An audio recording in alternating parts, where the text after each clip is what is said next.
All right, so again, you can see the answers here. So common ratio, what are you multiplying as you go to the right, right? So here you can just pick the next adjacent easier numbers because it might not be easy to see with this fraction. So notice you're multiplying by -8 because it changes signs.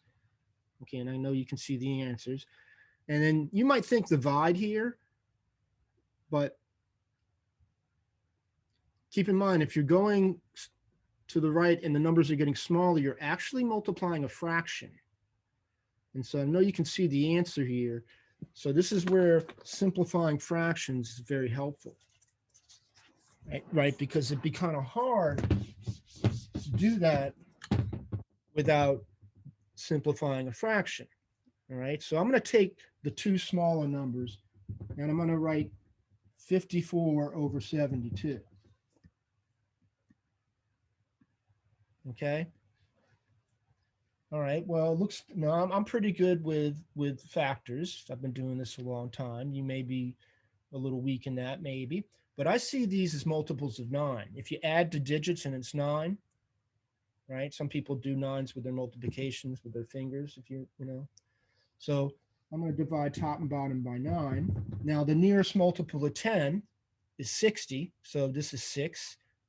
The nearest multiple of 10 is 80, so this is 8. Oh, is that right? I'm second guessing myself. Yeah, I know that's right. Okay, and now notice if you divide top and bottom by 2, you get the 3/4. Again, this is why that's important. Now, if you just divide top and bottom, you get 0.75. So you do have that as an option. You could multiply 0.75. That's certainly an option. All right. Okay, and then again, I know you can see the solutions here, so I'm not going to go over every little bit of detail here because you guys have the solutions. Now here they wrote these as coordinates, and so you're looking at the y's. So 2, 10, 50, 250, looks like you're multiplying by 5, right? And then again, you're looking at the y's. The x's would be the first term, second term, third term. So 120, 60, 25. Doesn't look like you're dividing by the same number, right? And so there's no way this could be a geometric sequence, right? So if you divide by 2, that would be times 1/2. If you divide by 3, that would be times 1/3. If you divide by 4, that would be times 1/4. So 20 and 5, right? So again, pointing that out. Okay. So here they gave you the numbers in the sequence. And then you just continue this for the next 3 terms. Right. And then notice here, 2 to 8 would be better, or 8 to 2 would be better. 2 over 8, 1/4. Right. You could also do 8 over 32, 8 over 32, 1/4. All right. And then here's the exponential models. So 25, you're multiplying by 4, starting with 2. And then a sub 6. Now they're losing the letter A, all purpose. When I do this, I use the letter G. It doesn't matter. That means the sixth term. So you're replacing the n with 6. And so this becomes 6 minus 1 as the exponent, which is the 5th power. Okay.